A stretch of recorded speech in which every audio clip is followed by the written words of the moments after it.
बाबा जी और हुजूर जी की प्यारी साथ संगत जी, राधा स्वामी जी। संगत जी, हमारी आप सबसे एक विनती है कि कमेंट में राधा स्वामी जरूर लिखें और अपने शहर का नाम भी बताएं, जिससे हम जान सकें कि बाबा जी का सत्संग कहाँ कहाँ से सुना जा रहा है। संगत जी, हमारे इष्ट की तस्वीर घर में रखना गलत नहीं, क्योंकि उससे हमें प्रेरणा और आत्मिक बल मिलता है। लेकिन लंदन में रहने वाला एक सत्संगी भाई तस्वीर को ऐसे ढंग से मानने लगा जो बाबा जी ने हमेशा मना किया है। यह भाई एक नामी कंस्ट्रक्शन कंपनी में इंजीनियर था।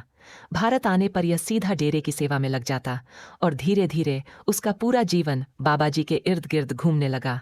बाबा जी से मुलाकात के बाद उसका मन मोहब्बत में इतना डूब गया कि उसने तस्वीर को अपनी असलियत समझ लिया।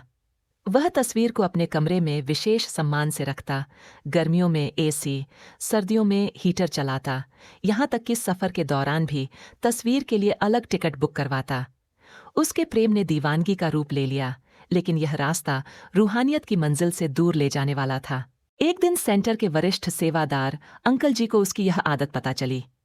उन्होंने बड़े प्यार से समझाया कि सद्गुरु की तस्वीर सिर्फ ध्यान का सहारा है, पूजा का साधन नहीं। तस्वीर को आराम देना, उसके लिए टिकट बुक करना या उसे बाहरी रूप में मानना असली जुड़ाव नहीं है। सद्गुरु हर समय हमारे भीतर मौजूद हैं और उनसे मिलने का मार्ग केवल भजन सिमरन है। अंकल जी ने कहा कि जो पैसा तस्वीर पर खर्च करते हो, उसे किसी परमार्थ और सेवा में लगाओ और ध्यान को बाहर से हटाकर भीतर केंद्रित करो। उनकी बातों ने भाई की आंखें खोल दीं। उसने तुरंत तस्वीर को केवल श्रद्धा का प्रतीक मान लिया और असली साधना की ओर मुड़ गया।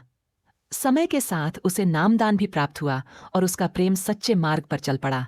संगत जी, यही शिक्षा है कि तस्वीर हमारे ध्यान को टिकाने का जरिया है, लेकिन असली सतगुरु से मिलन भीतर ध्यान और सुमिरन से ही संभव है। राधा स्वामी जी।